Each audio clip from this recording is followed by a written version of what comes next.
Irmãos, deixa eu falar algo antes de você sentar, ouvindo essa canção. Uma vez o povo achou que tinha pegado a presença do povo de Israel, que eles tinham conseguido pegar o poder, a presença do Senhor, e colocaram de frente de um Deus. Eles achavam que conseguiam controlar a presença, e colocaram de frente para o Deus deles. Mas no outro dia, eles foram lá, e sabe como que estava o Deus deles? Prostrado, caído,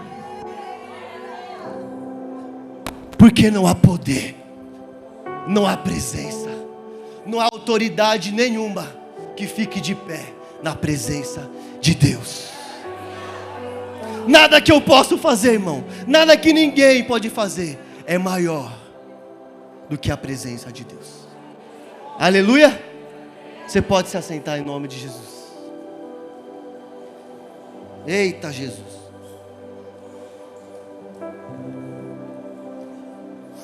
Irmãos, vamos começar. Antes de começar, eu quero falar algo para nós entrarmos na palavra. Esses dias, irmãos, eu fui na nutricionista com a minha esposa é nutricionista, mas eu fui numa nutricionista junto com ela. E na nutricionista, eu ouvi algumas coisas, e muitos nutricionistas, tem algum nutricionista aqui? Além da Tainá? Tem, a Dani? Tem alguns aí. Nós ouvimos muito que nós somos o que nós comemos. Isso é uma verdade, irmão. Existe um médico que há 2.500 anos atrás disse isso, o nome dele é Hipócrates, que o nosso corpo, o alimento é o combustível para o nosso corpo, Wesley. Olha isso. Então tudo que nós comemos gera uma energia para o nosso corpo. Outros médicos e outros filósofos também dizem que nós somos o que nós pensamos. Nós somos o que comemos, nós somos o que nós se alimentamos, e nós somos o que nós pensamos. Isso é uma verdade. Se nós levarmos isso para a palavra do Senhor, isso é uma verdade. Nós somos aquilo que nós pensamos e nos alimentamos. Amém? E aí eu me fiz uma pergunta: quem somos então? E com que nós temos se alimentado? Porque, irmãos, para você ter um corpo saudável, corpo atlético, malhadão, fortão, ou do jeito que você acha que é saudável, você precisa mudar a sua mente. Você precisa criar uma rotina, entrar numa disciplina, sim ou não? Porque, irmão, quem não gosta de comer chocolate, hambúrguer, pizza, eu gosto. E se eu pudesse, eu comia todo dia. Porém, eu sei que isso vai me tirar de uma disciplina, e isso não vai trazer benefício para o meu corpo.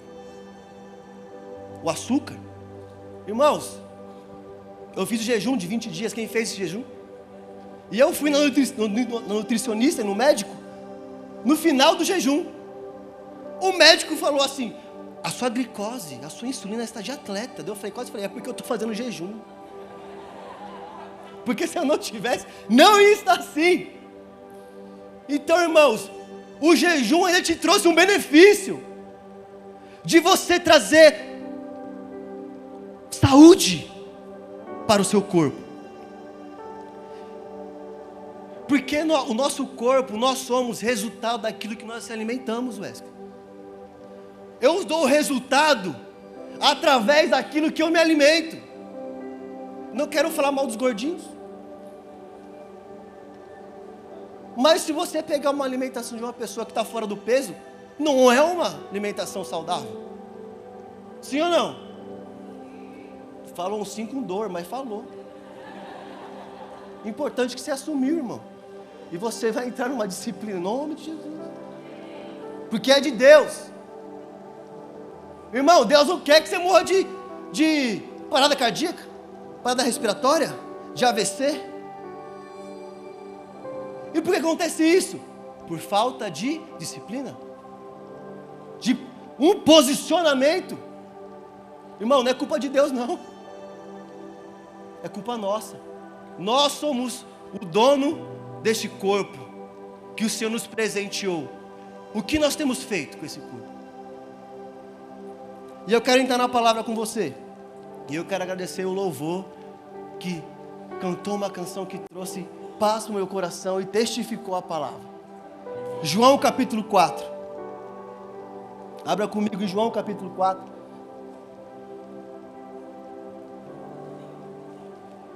E eu quero falar de uma pessoa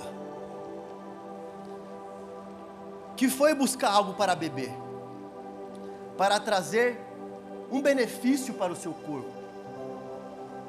João capítulo 4, verso 6, quem abriu, fala eu abri. Quem não abriu, fala eu não abri. E eu vou te esperar, irmão.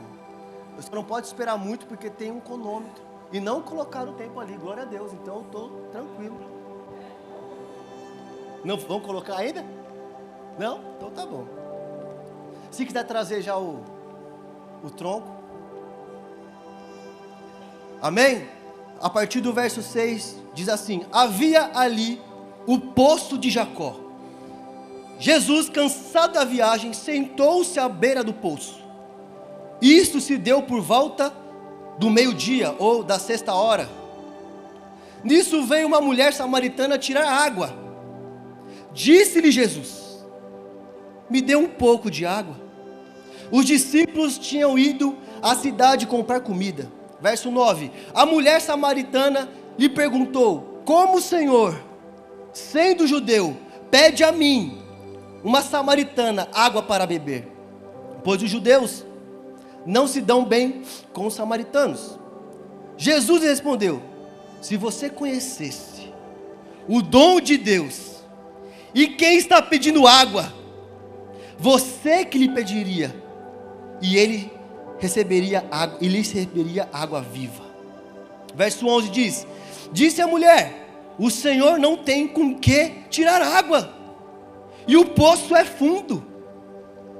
Onde pode conseguir esta água viva? Acaso o Senhor é maior do que o nosso pai Jacó, que nos deu o poço, do qual ele mesmo bebeu, bem como seus filhos e seu gado? Jesus respondeu: quem beber desta água terá sede outra vez, mas quem beber da água que eu lhe der, nunca mais terá sede. Ao contrário, a água que eu lhe der se tornará nele uma fonte de água a jorrar para a vida eterna.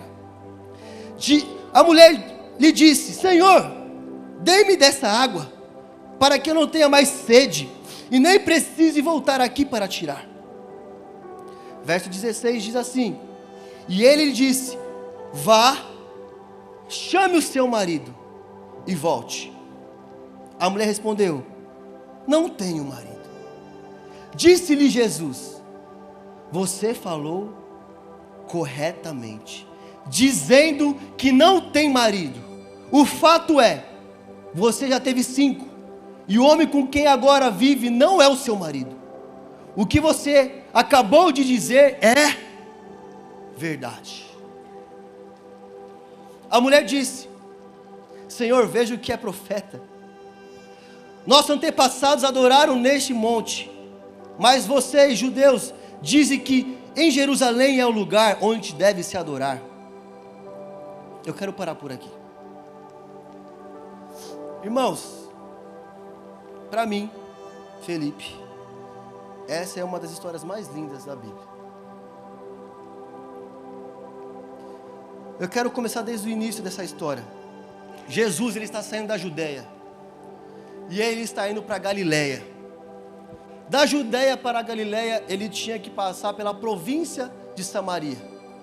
E pela província de Samaria, nós ouvimos aqui, nós lemos, existia o poço de Jacó. Jesus chega perto do poço, ele dispensa os discípulos para ir a Samaria comprar comida.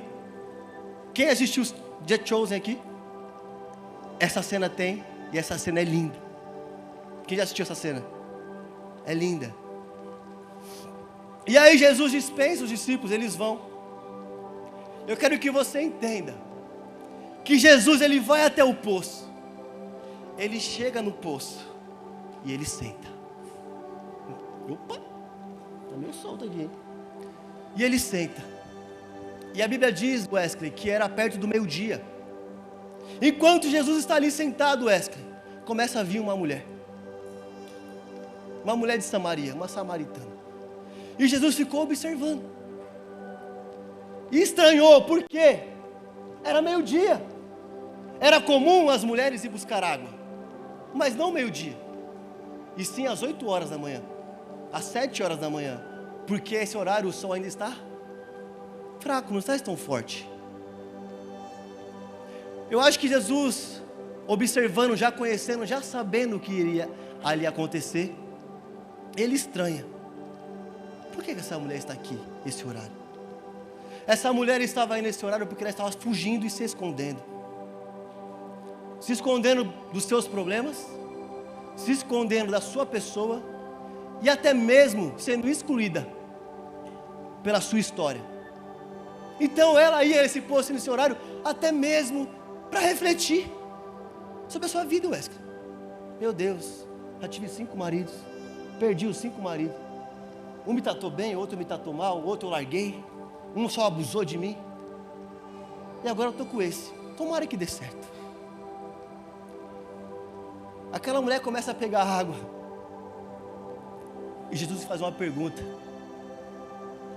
Mulher, dá-me de beber. Ela olha para Jesus, reconhecendo que Jesus é judeu, e pergunta: como você, um homem judeu, tem coragem de me pedir água? Primeiramente, como você tem coragem de falar comigo? Jesus ali, o Lucas, já estava quebrando protocolos. Ele já chegou colocando o pé na porta. Se o judeu não pode conversar com os samaritanos, isso vai se romper hoje. Ele já chegou quebrando protocolos. Entenda, Jesus pode quebrar protocolos. Eu e você às vezes não podemos, mas Jesus pode.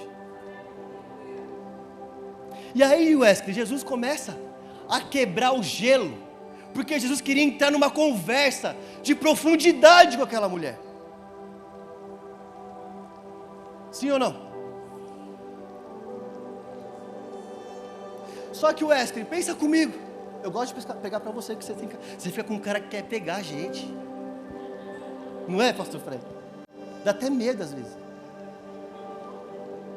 Eu imagino que aquela mulher estava caminhando para aquele poço e achou que aquele dia ia ser um dia normal. Ia ser um dia comum, onde ela ia lá ter o seu tempo, pegar a sua água. Só que acontece, Wesley, quando ela chega lá não tem um poço, tem 2. Quando ela chega lá não tem só uma fonte, Lucas, tem 2. Então aquele dia já não era mais normal, porque existia 2 águas para ela acessar naquele dia. Vocês estão entendendo? Ei, Jesus. Jesus não foi ali para matar a sua sede, Lucas. Jesus foi ali para um encontro. Porque ele poderia ter buscado um jeito de saciar a sua sede. Mas não. Ele não foi matar a sua sede. Ele foi para um encontro.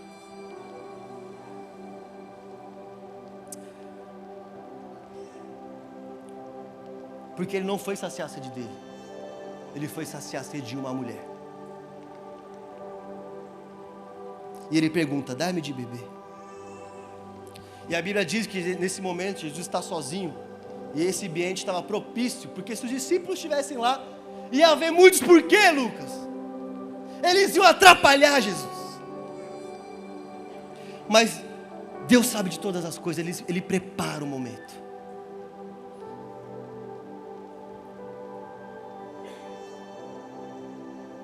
E aí ela responde isso, que ele é judeu, e que eles não podem ter esse diálogo. E aí ele responde: ah, mulher, se você conhecesse o dom de Deus, e se você me conhecesse, quem é esse homem? Eu ia perguntar: quem é você? Oxe, cara afogado, metido. Se você me conhecesse,